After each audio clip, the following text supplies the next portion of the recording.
Our guest on this episode of the podcast is Vanessa Govender, author of the book The Village Indian. It's a hilarious, heartfelt memoir of a bold city woman navigating dorpy life in South Africa with her family.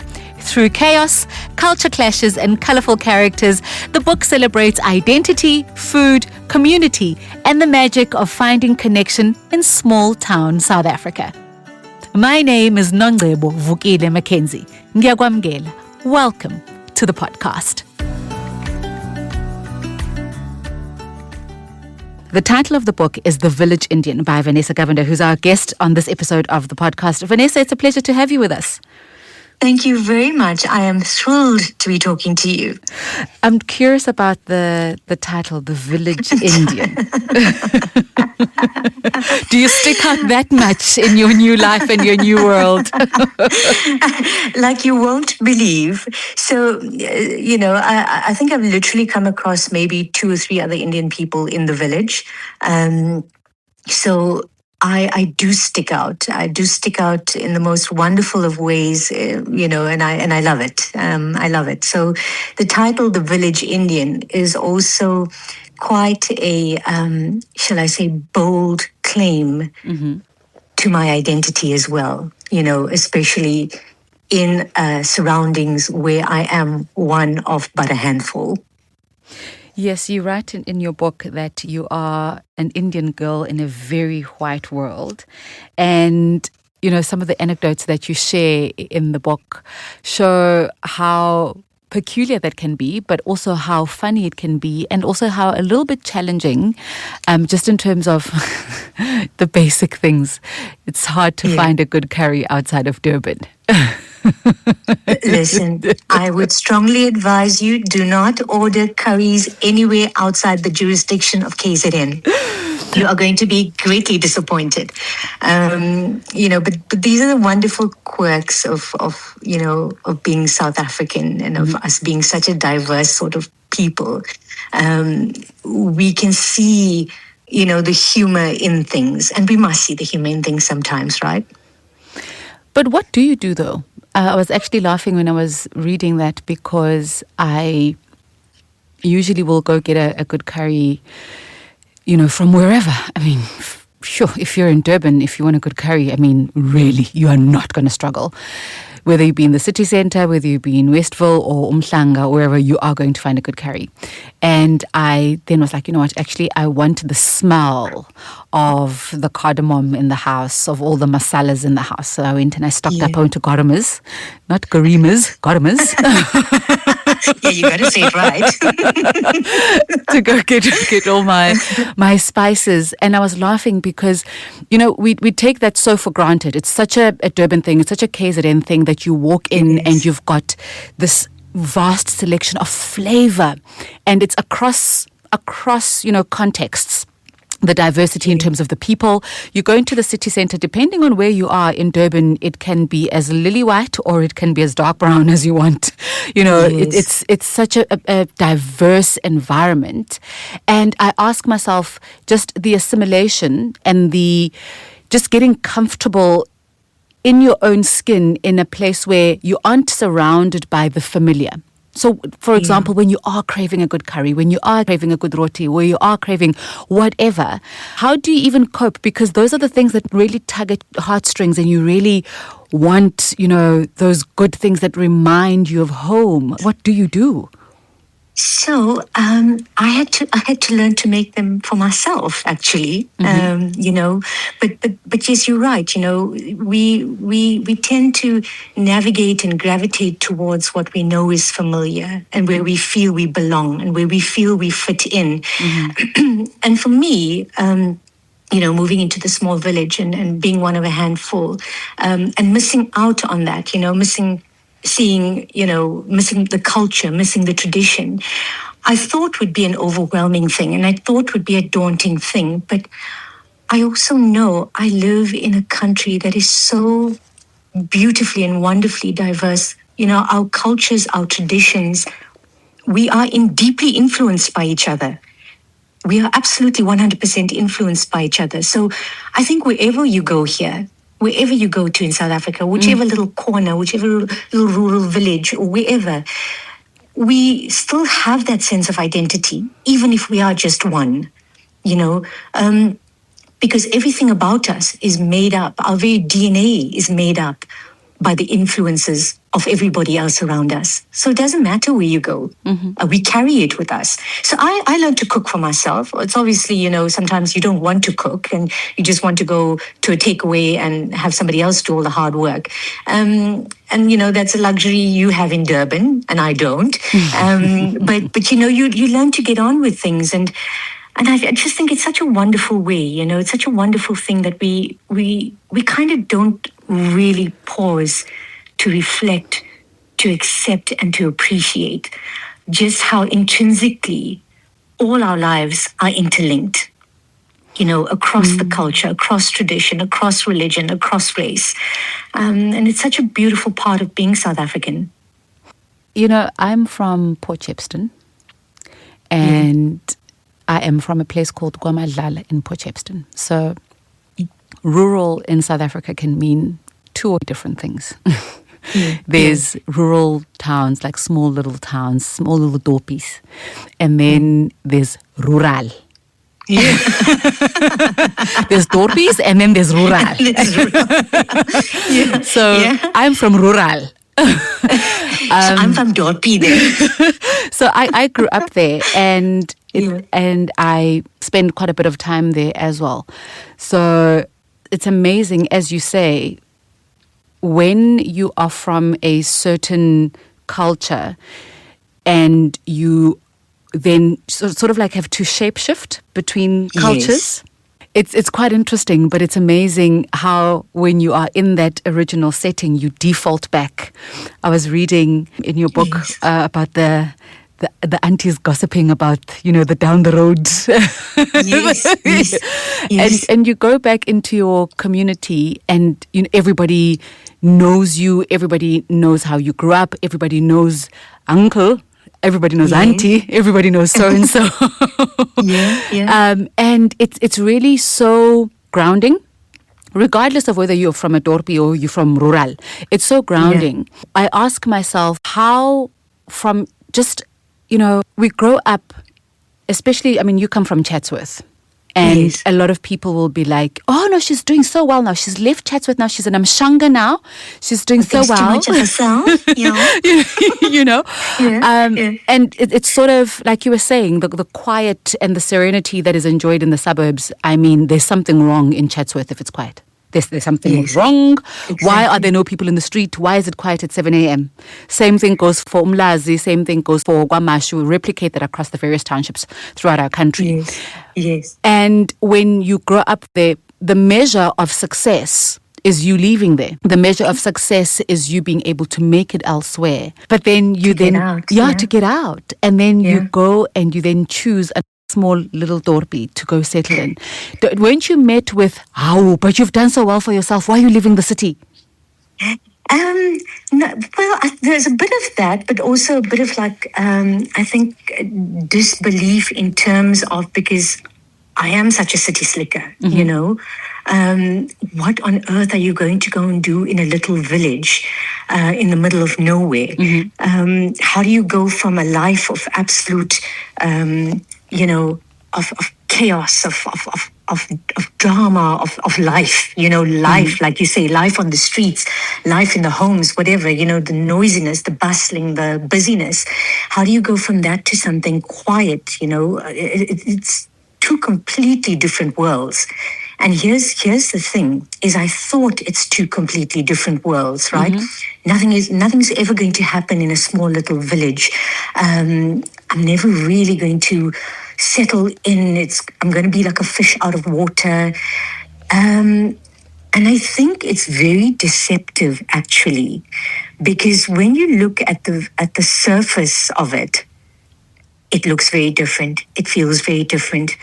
But when you peel away the layer, and you don't have to peel too hard or too deep, when you peel away the layer, you will find that there is almost a replica of what happens in the township, in Chatsworth Township, for example, or the city.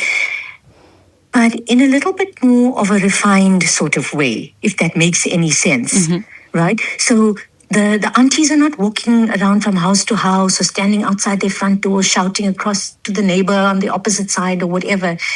But those intrinsic human behavioral patterns are very much similar once you've stripped away the surface and the veneer of what you see.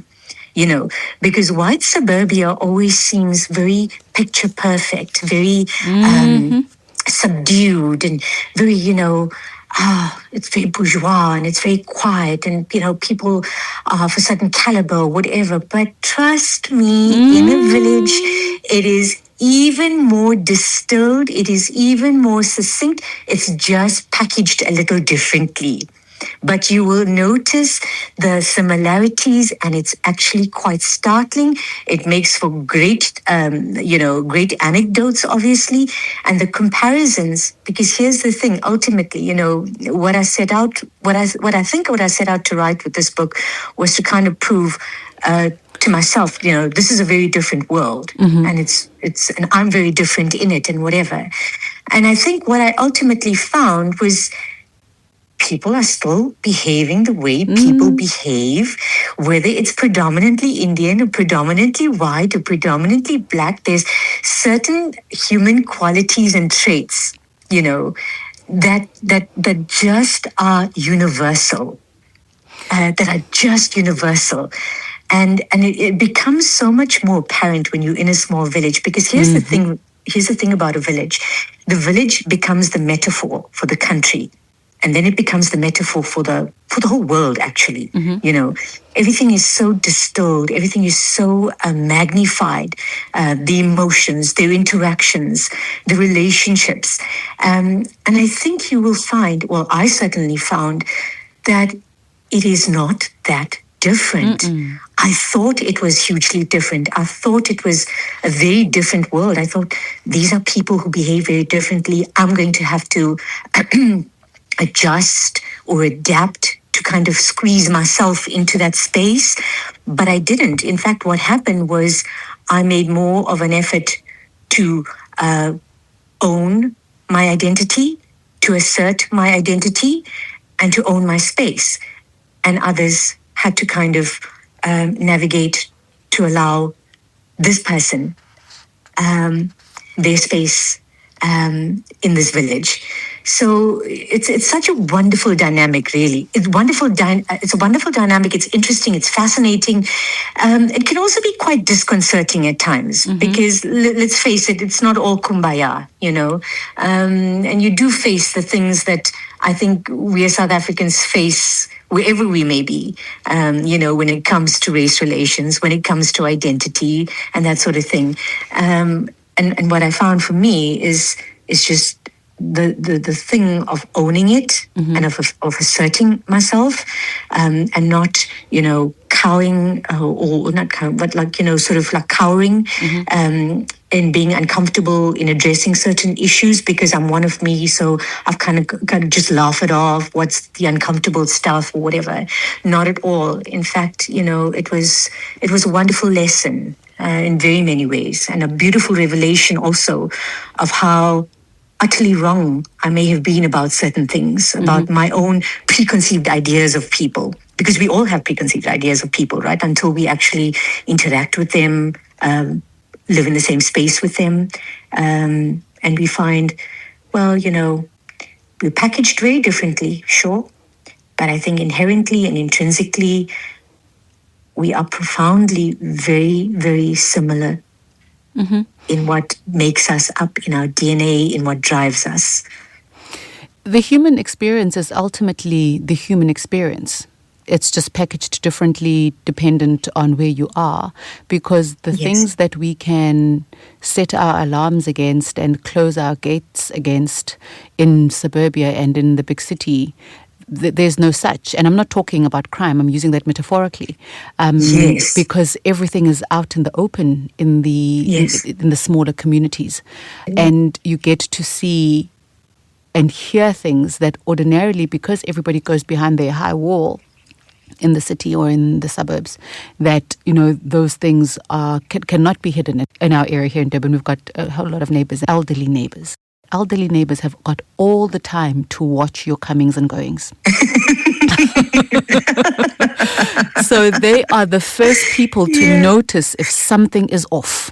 So if you didn't leave your house at 7 o'clock today, you left at 9 o'clock, they notice. And you do that 3 weeks in a row, they're going to ask what happened. If they see an unfamiliar face walking down the street and they see this happening a few times, elderly people, because they've got the time and they're always pottering around outside, and she was laughing.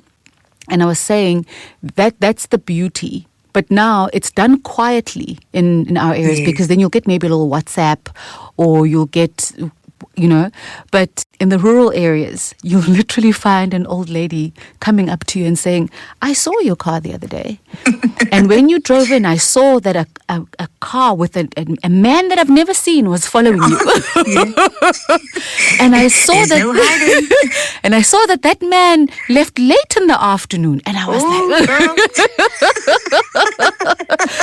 but it's the same thing that would have happened, but there's a boldness. Yes, there's a boldness in small towns. There's a boldness to call you out, or to confront, or to ask, or to show curiosity. The things that we don't want to show, that I'm going to offend. Rural people. No, you get offended. There's no filters there. There's no filters there. And no censoring anything either. It is what it is. And so I'm so glad that you say that. Like, this is your experience too, because I thought this was like, okay, just, because maybe this is a white thing, like, people don't really care. They say what they want to say, what they feel. But clearly, this is also another universal thing, but like very, very much a small town, a village sort of thing, But that's exactly it. That's exactly it. There's no escaping. Everybody knows your business. You know everybody's business, and if you don't know if you don't know somebody's business, you'll make it your business to find out.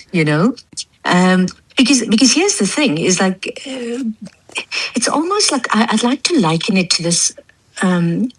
To a family. It's not your family of origin, it's not your family of creation, but it is your family of geography. You've chosen to live there, and ultimately, and you can't avoid that. You can't not be a part of it. You become family, a family of geography.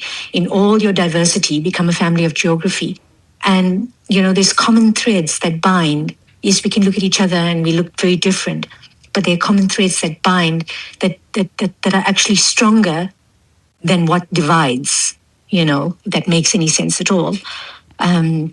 But it's such an incredible sort of thing to experience. Just being in a small space where it can be a bit claustrophobic at times, but on the whole, you get to experience, like I said, the village is the metaphor for the country. You get to experience what South Africa is with absolute intensity that you can't quite get to feel or see or experience in a city, because a city can be quite superficial. And then you get home, you're behind your high walls, your gates and whatever. Sometimes you don't even know who lives next door to you. You may occasionally see the person, and that's that. In a village, we socialize with each other because we're all we have, and we get to experience the magnificence and the madness of what it is to be South African at the same time. And it is maddening and it is magnificent. And, and I wanted the book to be a celebration of that, because, we just, if you go by social media, the social media streets, whatever, it seems like, oh my God, we're all a bunch of lunatics and we hate each other. It's crazy here. But it's not actually, And the title should not be deceptive, because I think ultimately it is a book for all South Africans. The issue of identity, the issue of belonging, the issue of owning your space, the issue of standing up and speaking out against the things that are wrong and unacceptable. The concept of community, and community doesn't always have to be people that look like you. Community isn't people that look just like you. Community goes a little bit deeper. It's a little bit more profound. You share space, a common space. You live in a specific space. You're all there. You're all in it together. And in a small village, whether it's rural or whatever, that small space, we are bound together. When things go wrong, we rally together. When things are not so right, we stand up together. And sometimes maybe it's just one person that will stand up, but that's okay. But that gives everybody else courage and permission to do the same thing too. And it really is such a profound revelation of what South Africa is. And I hope, for me, I hope that's what anybody takes out of this book, is that, we've got our problems. We've got 99 problems. We really do. But we've got so much going on. We've got so much going on, and there's so much incredible power. There's so much incredible beauty in all our diversity, And yes, there are things that, and humor was a big part of writing this book, and using the Indian voice was a very big part of it too. So there was a lot of like Indian colloquialisms and, phrases and that sort of thing, because I had to look at it through Indian eyes, because I'm looking at it through Indian eyes, and this is weird to me, but it's not. It's you bring the humor in to kind of tackle the uncomfortable things, the messy things, and it's not to detract from the seriousness of it, not at all, but it's sometimes to soften the edges of an important message without being preachy, if that makes any sense. The Indian colloquialisms, I read those in Indian accent. I read those in Indian accent, and every time.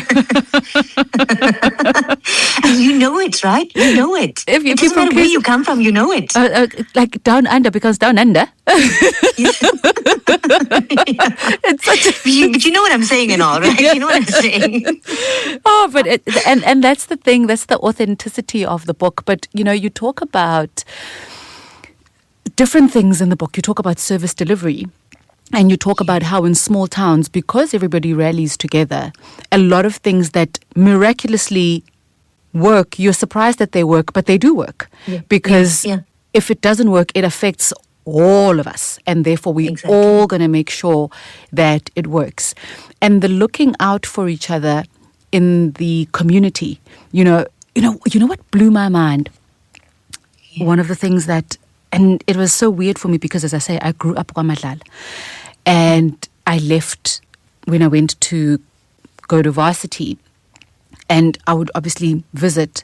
But it's different when you are visiting as a youngster or in your early 20s. When you are a grown woman and you are putting out to your own roots back where you come from, you view it differently, because that romanticization that you have of how you viewed where you grew up as a child, you're now faced with the realities, the practical realities of where you grew up.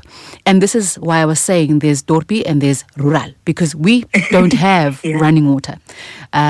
We still have pit latrines. And what blew my mind is people could go for days without cell phone data. And people be okay. Because here's what they would do. If they can't phone you, they walk to your house to look for you. Yes. They literally walk to your house to look for you.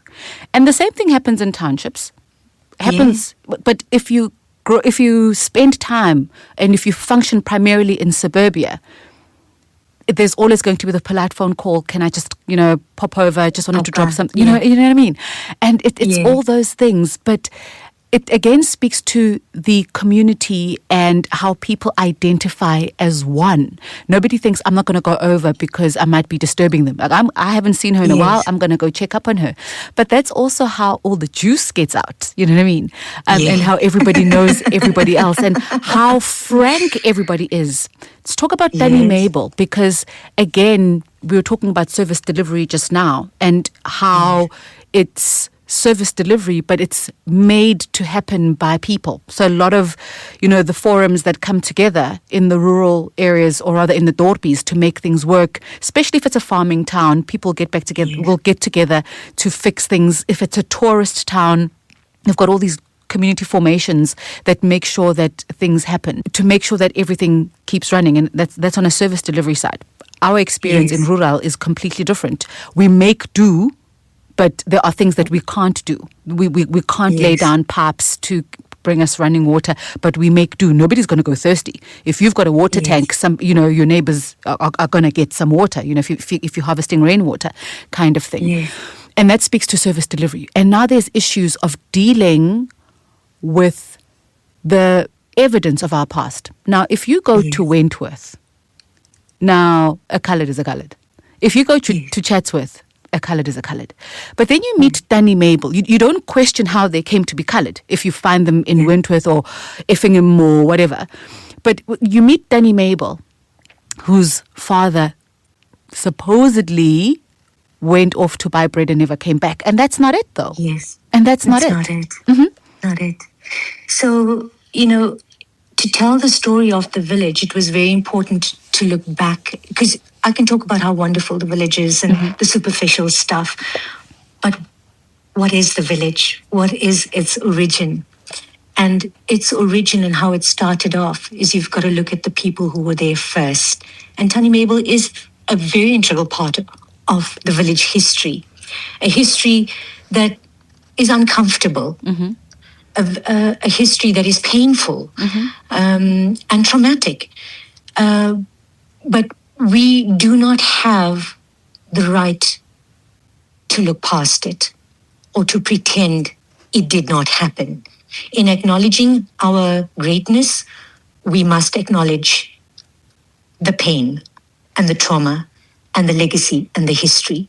We didn't get to where we got to just by a snap of the finger. There are people who are alive, breathing, who are the history of this country. And Tannie Mabel is one of those people, not just the village, but this country as a whole. Her father did not go out to buy bread and never came back. She makes light of it. There again, the question of humor comes in. She was being flippant, right? But she did share her story, and it is a painful story. Her mother was a laborer at a farm, and the farmer raped the mother. But she put it in a more diplomatic way. She's an old woman. Rape is not a word she would use. And the line she used was "Jy moet leer of loop." And I said, I don't quite understand what that means. And the person who was translating for me said, well, it's you either lie down or you walk. So yes, she may have had sex with the farmer, but it was not consensual. She was ultimately still forced into it, which makes it rape. But it's a word that Tannie Mabel can't use. But she owns herself. She owns herself. She owns her story. And she is so much more than how she came to be. She's made sure, her mother has even made sure that history or how her daughter's life came to be was not going to poison it or taint it, and that they made something of themselves, and her story was, very similar to very many others, very, very many others. There were people that lived on this side of the village that were told to leave, as part of group areas. They were given the marching orders. They had to leave, set up their homes in the village alongside, alongside the white area, the predominantly white area. And years down the line, you've got these two villages, one village actually on a map, but two very, very distinctive and different places inhabiting this one space. And it is absolutely the history of South Africa, undiluted, unpolluted. It is there in all its rawness, in its starkness, in its disparity. There's no ignoring it.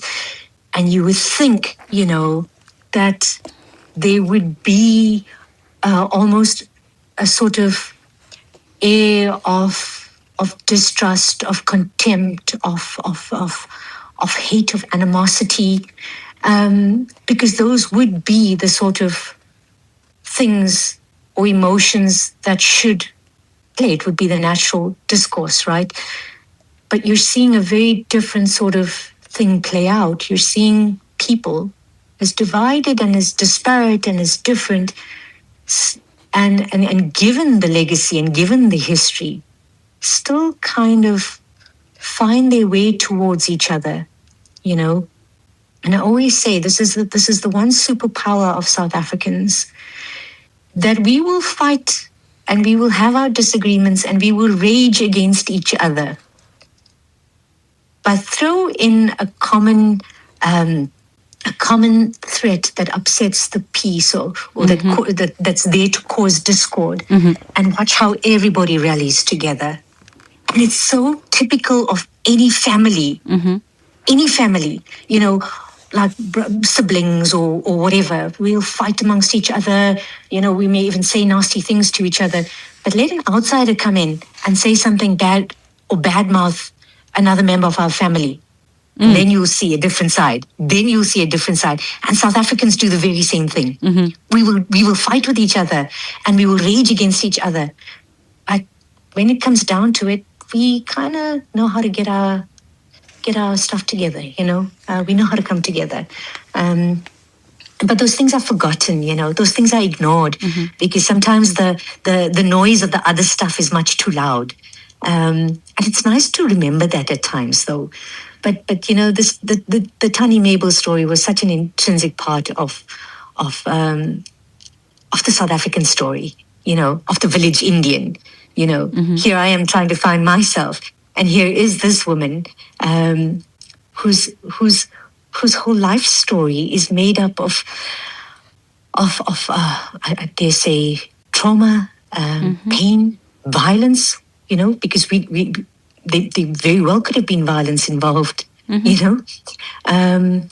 And here we are inhabiting this space together. I mean, she's probably got members of the white side of her family living in that same area. Yeah. In fact, she did tell me that they reached out to her, the descendants, and she said, she couldn't bring herself to meet with them, but her children and her grandchildren did. And obviously she still carries the pain, and she still carries, because she was never acknowledged. Yeah. She was never acknowledged. And here are the grandchildren and the descendants of her father that are reaching out, that want to know her, that want to know this side of their family. And it's also symbolic in a way, of where we've come from as a country. When you're looking at apartheid and that sort of thing, and you've got the people, our parents and our grandparents who lived through it, who survived through it. And some of us were very little at the time, never quite understood what it was. We got older and then we learned about what it was, and perhaps became even more angry at the injustice than our parents and our grandparents ever would be. I don't know if you've ever found that. Like, if I look back at my parents, they always head down, get on with what you need to get on with. I was never brought up politicized or in a home where these things were talked about. You just did what you did and you got on with things. And I remember my sister sharing a story with me, and I just want to share that with you. So she was at medical school, and there were student protests at the time for Mandela. And I think the police had come. And obviously to disperse them. And I remember my father being a bit upset with her. And he says, you're getting into trouble, and you pay a lot for you to go and study, and, don't get involved in all of these things and whatever. Because that is kind of what he was raised with. Just don't get involved. Just do what you need to do. Head down. Don't get into trouble, And so that's the home my sister grew up in. But she, understood what things were and made the effort to stand up against it. One of many, a lot of students were protesting and there was unrest and that sort of thing. And I always say, and even me sometimes, I think I am more angry, and I don't know whether this is something you feel or how many others feel this, but we are more angry than our parents ever were or our grandparents were. They kind of just accepted it and they got on with things. And here we are, and that anger is not a bad thing. Anger, I always say, is a sign of self-respect. To see a thing and to be angry about it is to have self-respect and know that is not on. Whether it's for you or for any other human being, it is not on. And they've reached out, and her grandchildren, we talk about Tani Mabel now, want to know that side of the family. And at some point, where does the anger, what do we do with the anger? How do we work with this? And anger is not a bad thing. Anger is not a bad thing. It's a sign of self-respect. It's a sign of knowing that is wrong, that is unacceptable. And it's okay to say that. It's okay to say that. And it's okay to acknowledge somebody's anger without you having to feel that you have got to defend yourself, which is what happens in the South African context, right? When we talk about sensitive issues, well, not if sensitive issues like apartheid or racism or whatever, people get defensive, people get angry. Acknowledge the emotions, because these are rational emotions to feel when things are inherently and intrinsically wrong, and the village has allowed that.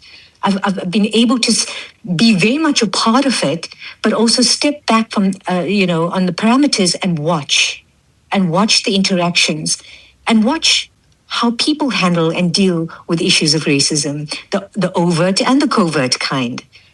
Because there's no escaping it in South Africa, by the way. There's no escaping it. There's no utopia. I mean, we'd be foolish to think that there is a utopia.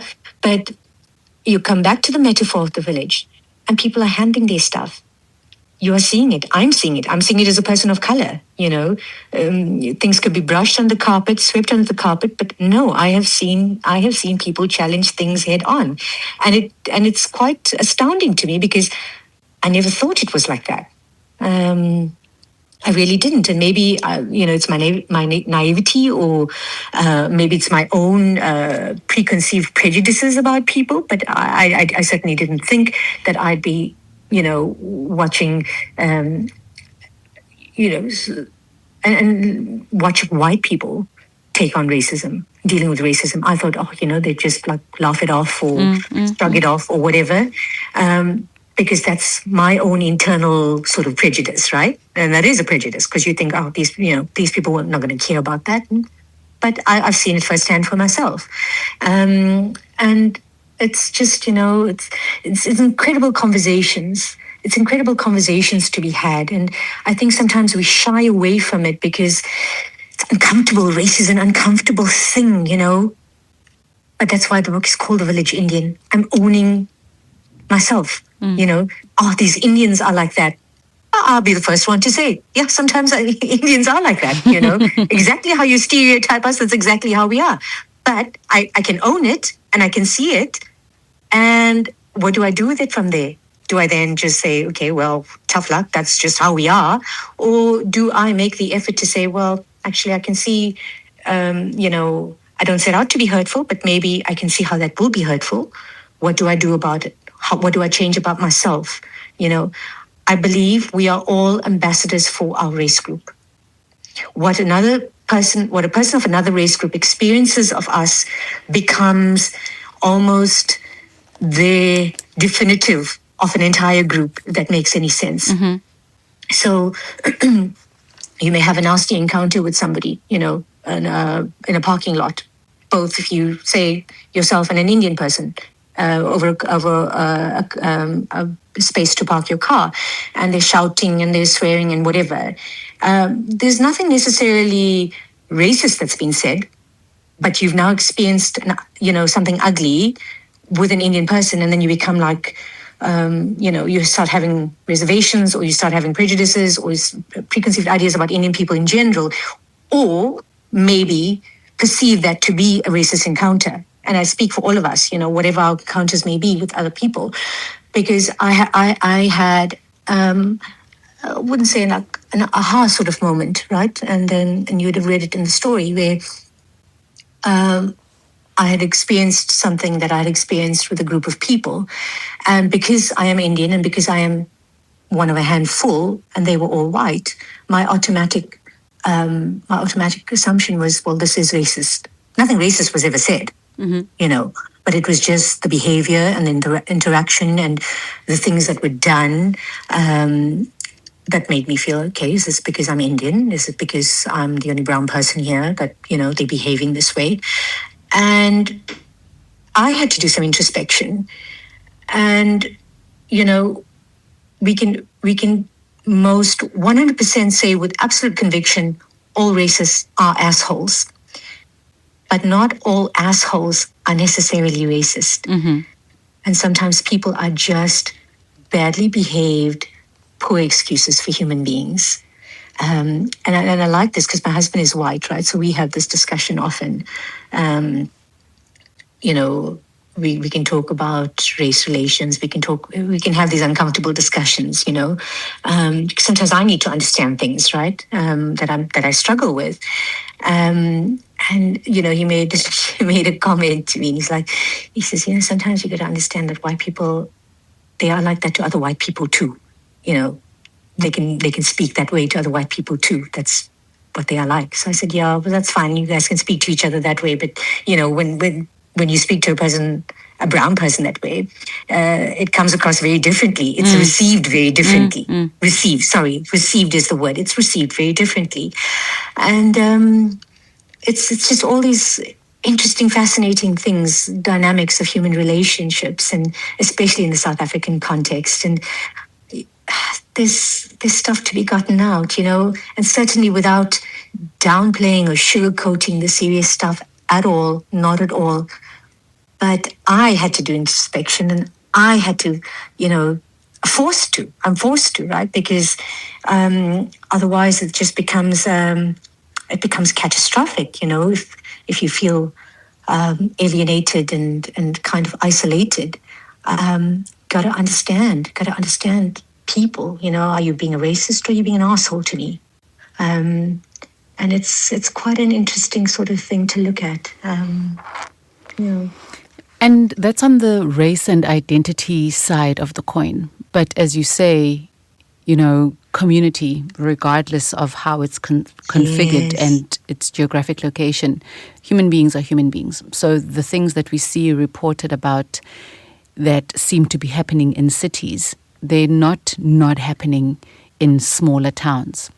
Yes. So you sit on the Community Policing Forum, and, we hear of GBV, and you actually adjudicated.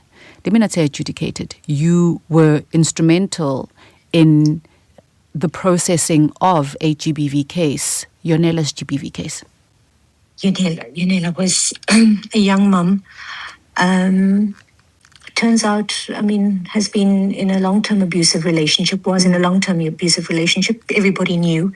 And it speaks volumes again to the sort of culture that we have that's prevalent across all race groups, the culture of not my business, not my problem. I can hear screaming. I see somebody with bruises. Don't ask questions, look away. It's got nothing to do with me. And it ended catastrophically. She was bludgeoned to death, and her boyfriend was arrested. So now we have a child without a mother. We have a mother without her daughter, right? And her killer was going to appear in court for bail application. And I was asked to write a petition because it's the PR for the CPF. And it was just a handful of people that were meant to sign it and take it to court for the bail application. And I said to our chairman, well, how about we open it up to the entire community? This is this affects everybody. It may have happened. It may have happened on that, and I say that side in inverted commas, on that side of town. But allow everybody the opportunity to sign this. I have to admit, I never anticipated the response that it eventually got.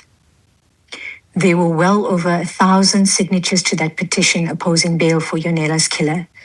And it was people from across the divide. And I remember the day the petition was put up there at the police station, and I had to put a notice out to say, if you want to sign, go to the police station. I honestly, in my heart of hearts, if I'm being honest with you, I never expected. Maybe 100 at the most, right? And that would have been generous. I'm giving you a generous figure there when I say 100.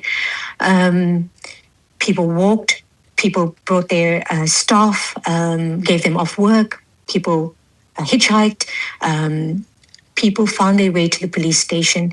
It was well over 1,000 signatures. And we're a very small community, by the way, extremely small community.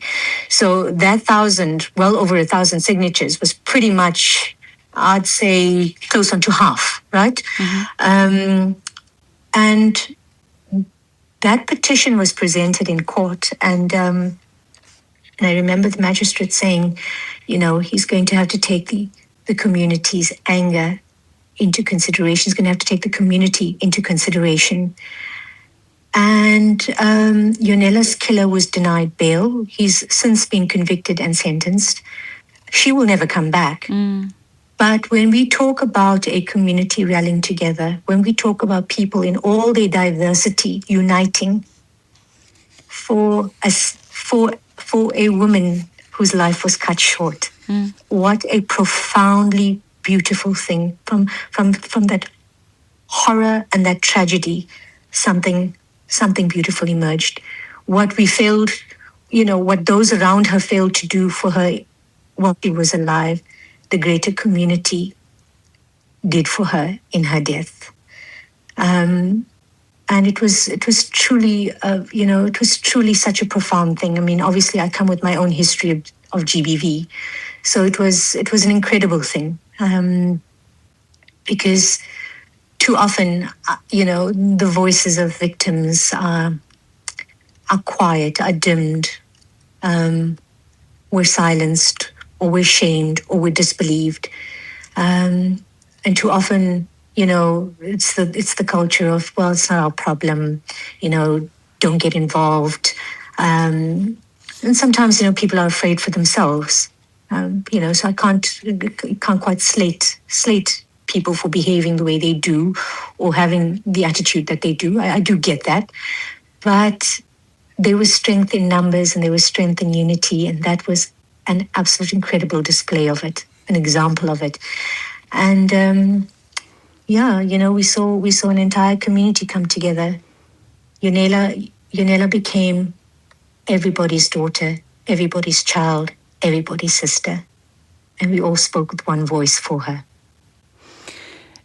And on the back of that, you also then discovered your entrepreneurial side. Because it's not only the serious I'm a Charo from KZN. What did you think was going to happen? Darling, you can't take us anywhere. We will find something to sell.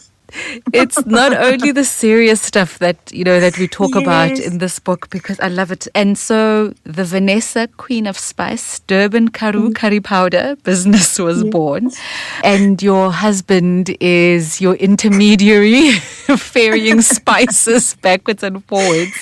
But I was quite interested to find from your book that there are a lot of Durbanites that live in your part of the world. You would assume that maybe people from Durban, if they're looking for a place to settle down that is more rural or more country-like or more small-townish, you would think, they'll consider, maybe I still have family back in Durban, so let me move to a place like Dundee, or let me move to a place like the Midlands or somewhere there.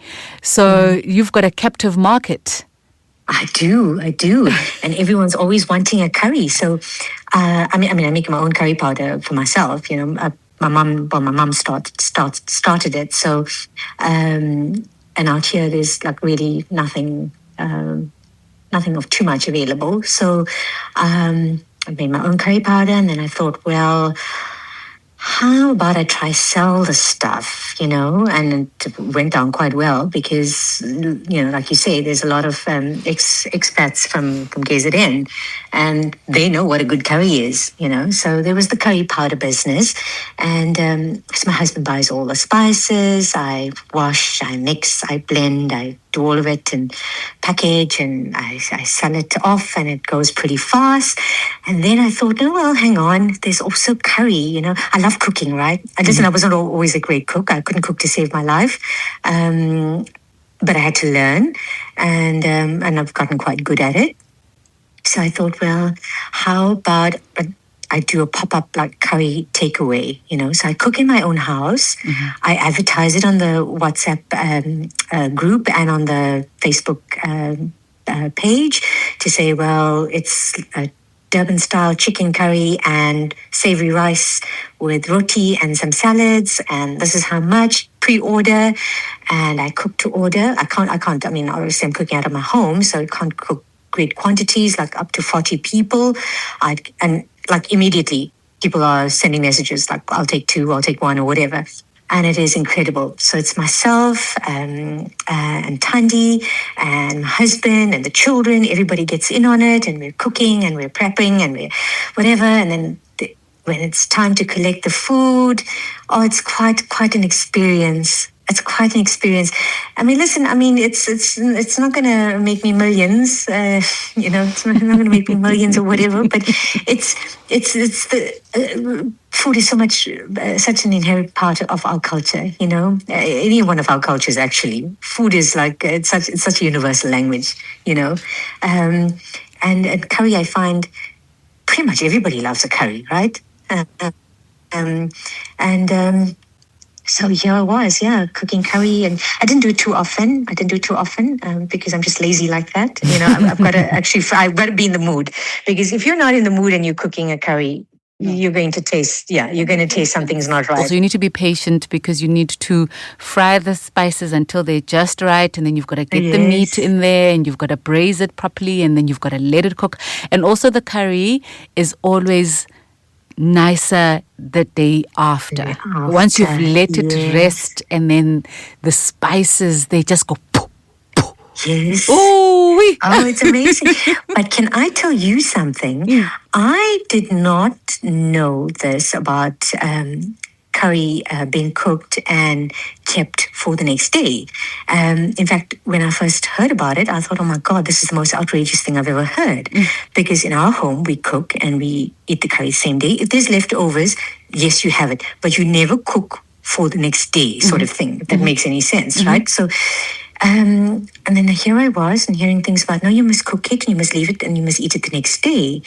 And I was like, this is the most outrageous thing I've ever heard. Like, Indian people do not do this, In fact, this is like sacrilegious. And then I discovered the truth to that. And here, this thing that I grew up with of, well, you cook your curry and you eat it now, There's no cooking and keeping it for tomorrow. I mean, if there's leftovers, that's great. But you don't deliberately do that. In fact, it's unheard of. And then I tried it out, and I thought, oh my God, I've just taken the curry to a next level, But now I've had to learn this about my food from somebody who's not even from my culture. But yeah, it's warm on the day, like the spices. I don't know how to describe it. They're round on the tongue on the day, and it's delicious when you eat it. You just maybe let it rest, maybe 15, 30 minutes. Then, you have it with your savory rice, and it's nice and round and warm. Woo! But the following day, the following day, if there are leftovers, like literally you put it in your mouth and it goes pop, pop, pop, pop, pop, pop. It's like fireworks in your with the sambals too. Oh my goodness. No, but And now you make me list for a curry. But how is the pop-up going? How's that going? Yeah, well, listen, like I said, I'm very temperamental with it. So I've got to be in the mood. Yeah, I haven't done it in a while. I did a bunny chow, but that was for a close group of friends. Where did you about get 2 the weeks bread ago. though? Because I mean, the dig out bread, you don't find that anywhere. It's very difficult. It's very difficult. So my husband would normally make it, and has, and then I've discovered a little bakery, but you've got to order the stuff, so it's okay. not. Yeah, you see, you got to look, and you got to dig around. You got to do some investigations, and then you make a plan. Oh, so South African man, and make a plan. Yeah, but you're South African Indian. You really are gonna make a plan. Even bigger plan. You're gonna operate. Okay, you must know. You must know.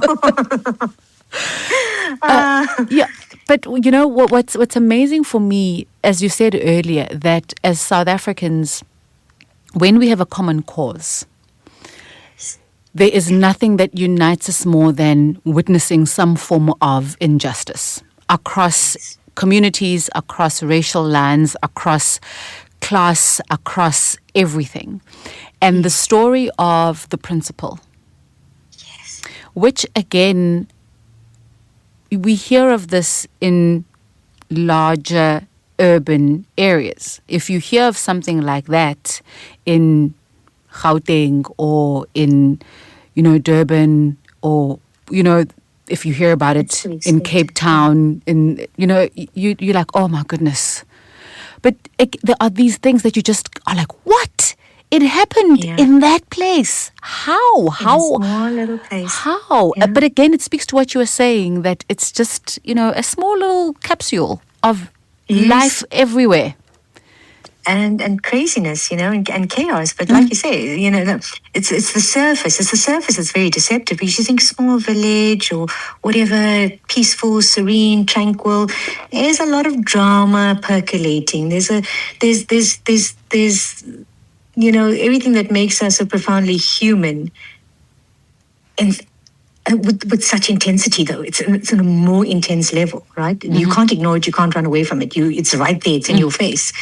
So, with regards to the principle, we talked about race and we talked about racism, but this story, and it comes back to kind of my experience as well, where I had to do introspection about assholes and racists, and kind of seeing the wood for the trees kind of thing. And so this particular instant was a case of racism being weaponized against somebody. You had two white mothers, disgruntled white mothers, who were unhappy with the principal, who took their kids out of the school, and her car was torched. And we all thought, okay, well, nobody really made the link at the time, right? Until pieces of the puzzle started falling together. And then suddenly we have this political party putting out this big thing on Facebook about the lame party, putting out this big notice on Facebook that they were going to march to the school because the principal's a racist. And literally word for word on their post was stuff that had been said directly to me by the one mother. And when I saw this, that's when the penny dropped. Like, these people are behind it. Golly me. These people are behind it. They have gone and roped in this party, this political party, to come fight their cause, and it all boiled down to an axe to grind, a score to settle. And what better way to do it than to label somebody a racist? Because you can very rarely come back from something like that once you've been called out publicly, right? So here was the thing. I'm a brown parent. I've got mixed children. There are other black parents at the school. There are other black children at the school. There are colored children at the school. None of us have ever experienced anything. So we were all like, well, what is this? In fact, all my dealings with this principal has shown nothing but how, how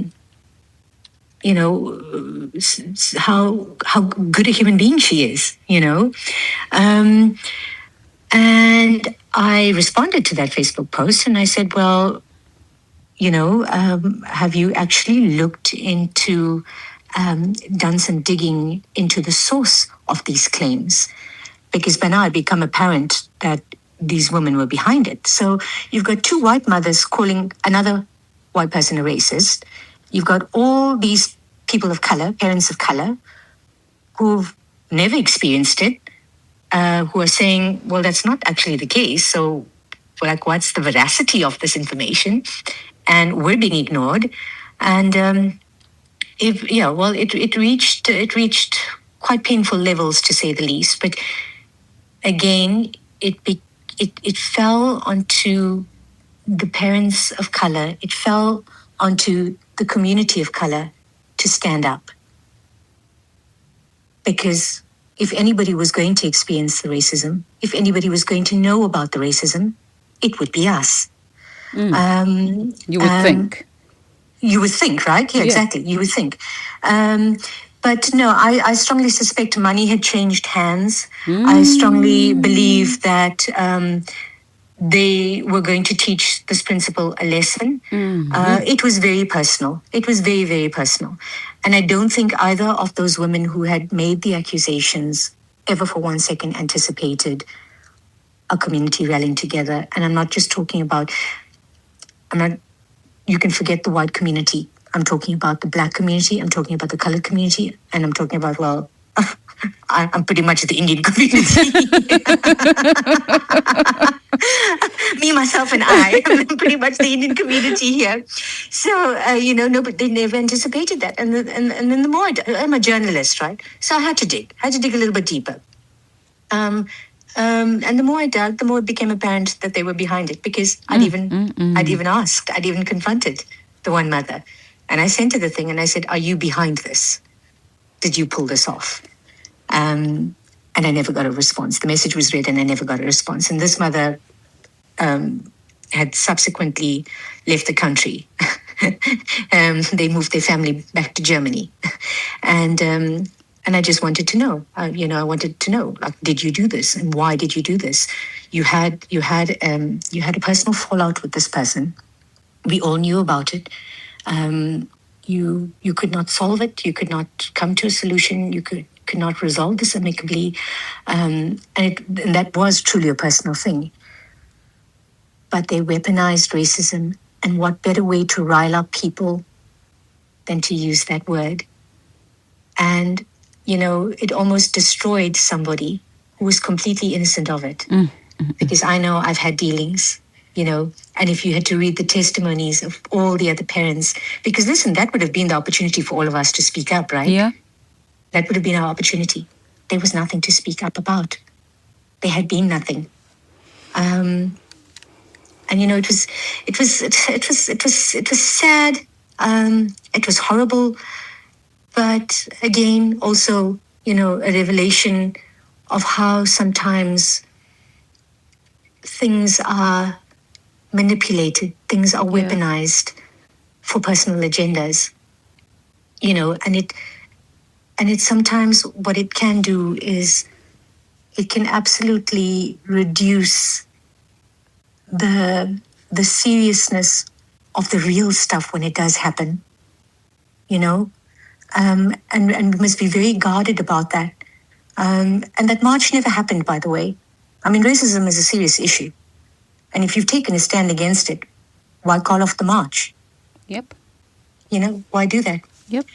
So I like I said, you've got to read the book to get into the nitty-gritty of it. But certainly money had changed hands. Certainly racism had been weaponized. And it was to settle a personal score. Because, I can absolutely, if I've got an axe to grind with you, go out and call you a racist. How are you ever going to defend yourself? Yeah. How do you even begin to defend yourself? And it fell to us. It fell to us. Not that we were obliged to, but it was wrong, and we saw it for what it was, and we took a stand. And I'm glad that we did. I'm glad that we did, and that's what we do.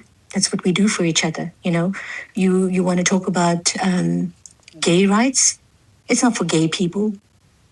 to stand on the front lines. It's for straight people to take up the fight. You know, you want to talk about civil rights or black rights. It's for white people. You know, when there's issues of racism, it's for white people to come to the front and say, not in our name. You know, that's what it eventually works out to. That's what it essentially works out to. And we must never shy away from that. You know, we do tense up. You know, I myself was confronted with a racist word once while sitting at a social scene with somebody. It wasn't used against me. And I remember I just sat there in absolute silence, stunned. My whole body went cold. And I said nothing. I waited for about 10 minutes. And then I called my kid and I left. I couldn't even bring myself to get up and walk away immediately for fear of offending the person that actually used the word.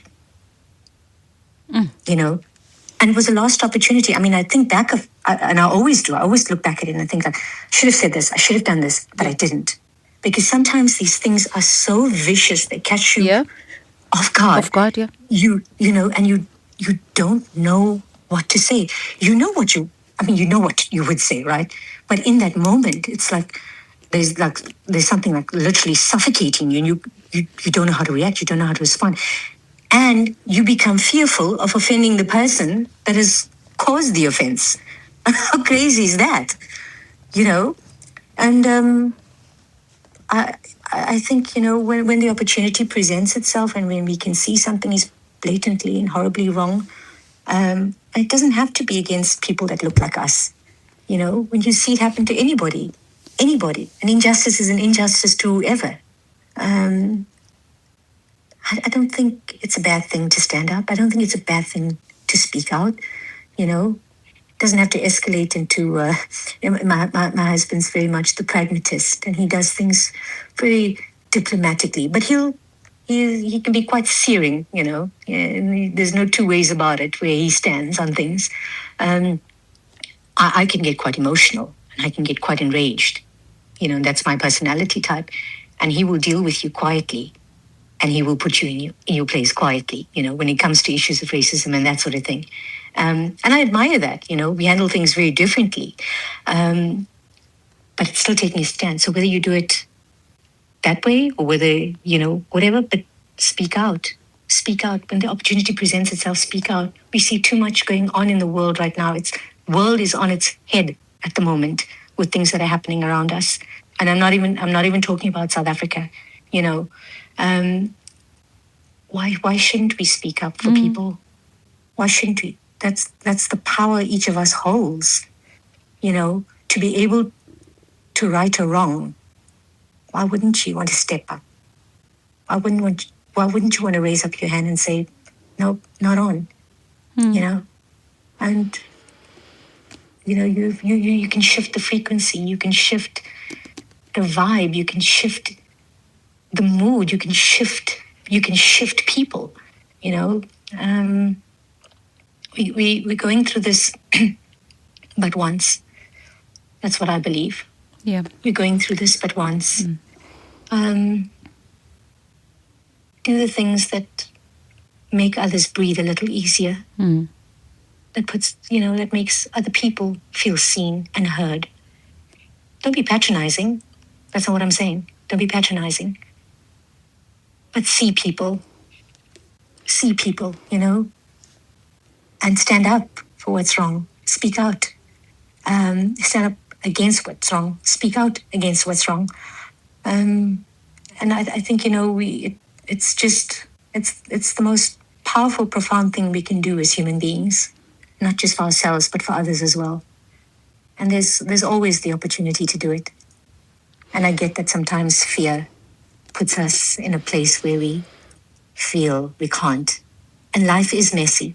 Life is uncomfortable. You know, you can look at somebody and think they've got it all together. Life is messy. Life is uncomfortable. There's varying degrees for each human being. But it is messy and uncomfortable for the most part. But we try to do what we do. And, you know, in a village, I've seen it happen. I've seen it happen in all its magnificence. For all its madness, I've seen the magnificence, and I've been a part of it, and I've been on the receiving end of the magnificence and the madness too, But I have chosen not to let that little bit of madness, which can be quite daunting and overwhelming when you're in it, I've chosen not to let it taint or poison the greater good, because the greater good is the greater good, and there's far more of it.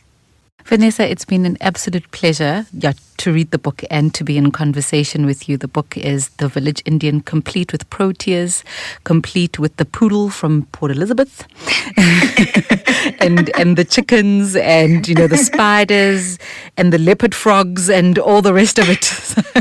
Thank you very much. Thank you. It's been a pleasure. Thank you very much. What an absolute pleasure. Thank you. And thank you for listening to this episode of the podcast. Remember, you can like, rate, and share this podcast on the channel you're listening on.